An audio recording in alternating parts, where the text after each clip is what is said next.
داوود خان چا وواژه؟ د دې کتاب ليکوال ډاکټر صبورالله سیاه دی. حفیظ الامین، وطنجار، پنشیری، کټوازی او څو نورو د ودکا د شرابو د بوتلونو پر اخلاصولو خوښي او خوشحالي را پیل کړه. دستګیر پنشیری د ټولو پښتنو پر ضد د شعار په ورکولو د حفیظ الامین نشه ور خرابه کړه. هغه په قهر شو او پنشیری غلی کېدو ته راوباله.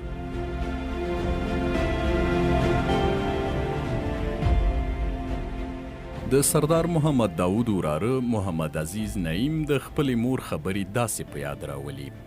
مور می پیښې په خپلو سترګو ولیدلې. د هغو پیښو لنډیز داسې دی. په وروستیو شیبو کې د کومانډو یو افسر ننوځي او داود خان ته وایي باید تسلیم سئ. محمد داود خان پوښتنه کوي تاسو دغه امر د چا لخوا لرئ؟ هغه ځواب ورکوي د قادر له پلوه. محمد داود خان وایي زه پرته له خدایه بل چاته نه تسلیمیږم او تر وروستۍ ګولۍ جنګ ته چمتو یم. همدا و چې د دواړو خواو ترمنځ ګولۍ راوورېدلې چې په پای کې یې ارواښاد داود خان او د هغه د کورنۍ 19 تنه غړي د هغه د زامنو او 2 لوڼو په ګډون ټول د شهادت جامونه راپورته کړل. له دغې پیښې وروسته د بریتانیا د بهرنیو چارو له وزارته د رمزي په نامه یو سړی چې د افغانستان په څانګې کې کار کاوه د خواخوږۍ لپاره زما لیدلو ته راغی او د هغه ترڅنګ یې راته یاده کړه چې له خپل سفیر ښاغلي کراک څخه یې یو ګزارش ترلاسه کړی او په دغه ګزارش کې له ببرک کارمل سره د هغه د پیژندګلوۍ د کتنې خبره هم شوې وه. د رمزي په وینا په ګزارش کې لیکل شوي ول کارمل ویلي و چې موږ د یو سرته رسېدلي عمل په مقابل کې راګیر پاتې شو. د زړو کسانو په کورګي کې د یوې بوډۍ میرمنې خبرې. داود جنبش د ولسمشر داود خان او کورنۍ یې څنګه ووژل شول تر سرلیک لاندې د محمد ظاهر شاه د خور د محمد نعیم د میرمنې زهرا له خولې راوړي چې په هغه ورځ نعیم خان نه و. لوڼې مې په کور کې وې. لمسیان ښوونځي ته تللي ول. زه د ویښتانو د جوړولو لپاره د باندې تللی وم. یو افسر راغی او په بیړه یې له ما وغوښتل چې ارګ ته ولاړه شم. د داود خان له زامنو سره یو ځای د ګلخاني ماڼۍ ته ولاړو. داود خان په خپل دفتر کې د ټلیفون له لارې له چا سره خبرې کولې. هماغلته کېناستو. الوتکو بمبار را پیل کړ. تر ماښامه دغه حالت دوام درلود. کله چې بمبارۍ زور واخیست داود خان وویل لاندیني پوړ ته ولاړ شئ. د راوتلو په مهال د ګلخانې د دروازې له اړخه د ګولیو اور پیل شو. ګمان کوم ډزې په ار کې دننه د خلقیانو پرچمیانو له پلوه وې. په دالان کې د داود خان لور زرلښته او د هغه 18 کلنه لمسی غزال د عمر لور ټپیانې شوې وې. هغوی یې بلې خونې ته راوړلې. ګولیو زما د 14 کلنې لمسی صفورا ټټر سوری کړی و. نظام یعنی داود خان زوم وویل صفورا بېهوښه شوې خو حال یې ښه دی، خو کله چې له نږدې ولیدله هغه وژل شوې وه. صفورا زما د سترګو تر مخ ځان حق ته وسپاره. ماشومان د مور په غیږ کې هم خوندي نه ول. شیما د سردار محمد داود خان نګور د میرویس میرمنې خپل 2 ماشومان په غیږ کې نیولي وه او دیوال ته یې ډډه لګولې وه. کله چې له خونې راووتلم ومې لیدل چې 3 وړی شهیدان کړي وه. زرمینه زما او د نعیم لور عایشه د داود خان معیوبه خور چې له فزیکي ننګونو سره مخامخ وه او له لاسه او پښو غورځېدلو کسانو په کراچۍ کې به ګرځېدله. زینب زما خور د داود خان میرمن شینکۍ او زرلښته د سردار محمد داود خان لوڼې ټولې داود خان ته ورغلې او د هغه ترڅنګ ودرېدلې. ما په خپلو سترګو نه دي لیدلې خو راته یې وویل چې چا له لرې ځایه داود خان ته وویل تسلیم شه او هغه ورته وویل پرته له خدایه بل چاته نه تسلیمیږم. په همدغه وخت کې د ډزو غږونه راپورته شول. داود خان، نعیم خان، زینب، شینکۍ، خالد، ویس او عمر د داود خان زامن، نظام د شاه محمود خان زوی ټول هماغلته ووژل شول. کودتاچیان په موږ پسې راغلل او ویلي چې له خونو څخه راووځئ او که څوک راونوځي نو د خونو چتونه به پرې راونړېږي. د راوتلو پر مهال مې ولیدل چې د داود خان، نعیم خان او نورو مړي پر ځمکه پراته ول. زما پښه هم ټپي شوې وه. موږ یې روغتون ته ورسولو. هلته یې د 10 ورځو لپاره وساتلو. بیا یې زندان ته بوتلو. خورشید او توران د سردار تیمورشاه ماشومان د نعیم خان لمسیان په روغتون کې پاتې شول. ګلالۍ د عمر میرمن د داود خان ګور سره له دې چې پښه یې 2 ګولیو ورسورۍ کړې وه ژوندۍ پاتې شوه. په هغې باراني ورځې زموږ د کورنۍ او نږدې خپلوانو 80 تنه ووژل شول. وروسته له 10 کالو به داسې یو څوک وموندل شي چې د وژل شویو آرامځای ومومي او د افغانستان د لومړي ولسمشر له قبر څخه زیارت را جوړ کړي. سور سباون ډاکټر عاصم د داود خان سیاستونو، شخصیت او اندونو ته یوه کتنه یا نگاه به شخصیت، نظریات و سیاستهای داود خان د میزان د خپرندوی ټولنې له خپرونو څخه چې په 2000 لومړي کال کې چاپ شوی دی د کتاب له 292 تر 290 پاڼو کې د هما داوود یا د خالد میرمن او د سردار محمد داود خان د نګور د خبرو پر بنسټ داسې لیکلي دي. د 1950 لمریز کال د غویي د میاشتې 9 پنجشنبې د نورو ورځو په شان یو عادي ورځ وه. د پسرلي میاشتو او باران وریده. په دودیز ډول د کورنۍ غړي هره پنجشنبې ورځ د ماښام لخوا د داود خان په کور کې راټولېدل.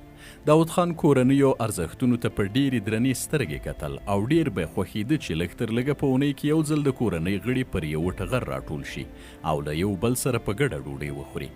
د دغسې راټولېدلو نه وخت هغه رامنځته کړی و. په هماغه ورځ د نورو پنجشنبو ورځو په شان د کورنۍ د غړو د راټولېدو تابیا په پام کې نیول شوې وه. کله چې د شوبلو د ډزو غږ راپورته شو، څه ناڅه د غرمې 12 بجې وې او میرمن هما داود په کور کې وه او ګمان یې کاوه چې د غرمې د ډوډۍ د دودیز توپ غږ دی او کلکه پاملرنه یې ورته ونه کړه. د هغې زړه نه منل چې له همدغې شیبې وروسته به دا د کمونیستو کودتاچیانو د کودتا پیل وي.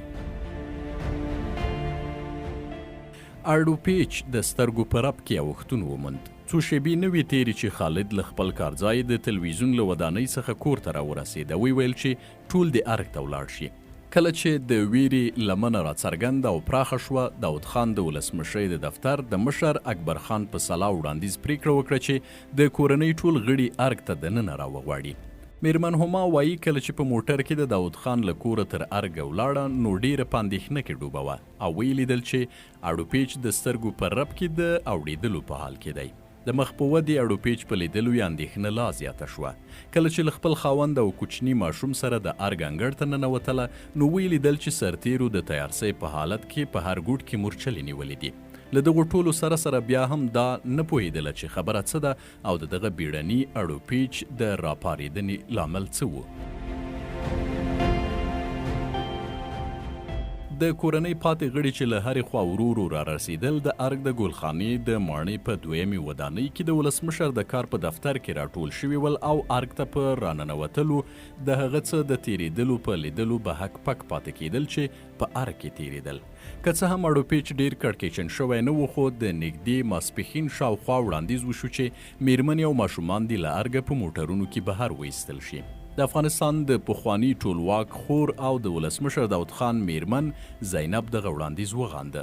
د هغه د همدغه پریکړې پر بنسټ نورو میرمنو هم خپل هوډ څرګند کړ او ټینګار یې وکړ چې د خپلو میړونو ترڅنګ به همدلته پاتې شي.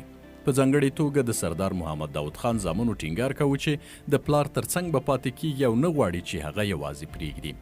که څه هم د کورنۍ غړو ته څرګند خبرونه نه ورکول کېدل، خو د هر شیبې په تېرېدلو خبره راڅرګندېدله او اورېدل کېدل چې دښمن د پرمختګ په حال کې دی او د ولسمشر د ماڼۍ نیول یې د خپلې موخې زړه ټاکلی دی.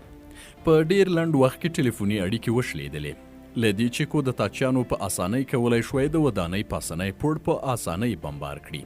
د خونې د لوړوالي او د کړکیو د ډیروالي له امله دغه ځای خوندي نه و، نو پریکړه وشوه چې ټول دې کتني پوړ ته ولاړ شي. همداسې وشوه. د کورنۍ ټول غړي لاندني پوړ د ډوډۍ خوړلو لویې خونې ته راښکته کړی شول. میرمن هما وایي تر هغې شیبې پورې چې د داود خان د کار په دفتر کې وه څوک نه و ټپي شوي، خو کله چې د کورنۍ غړي کتني پوړ ته راښکته شول نو د کودتاچیانو یرغل لا زور واخیست. د دښمن په وړاندې د ولسمشرۍ د ساتونکي قطعې اتلواله مقاومت ورو ورو دړې وړې کېده. د دښمن د مردکیو او توغندیو ړندو چرو او ټوټو په ودانۍ کې دننه هر څوک ټپیانول. زما په ګمان لومړني چا چې ټپ واخیست او د سترګو په رپ کې مړ شو د سردار محمد داود خان مشر زوی محمد عمر و. د ارواښاد میرمن ګلالۍ داوود د عبدالله خان ملکیار د لور پر ځان 8 ګولۍ لګېدلې وې.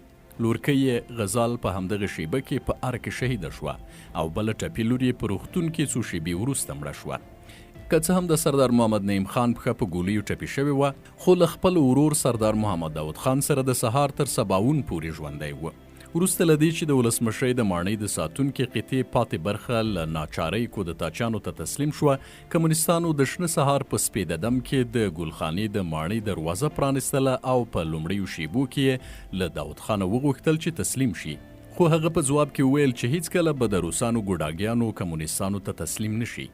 د امام الدین تر مشرۍ لاندې د وسلوالو کودتاچیانو د ډلې او د سردار محمد داود خان ترمنځ ډزې پیل شوې چې په پای کې د هغه د کورنۍ یو شمېر راګیر شوي کسان ټپیان یا شهیدان شول. د دغو شهیدانو په منځ کې یوازې د سردار محمد داود خان له کورنۍ څخه شل تنه ول.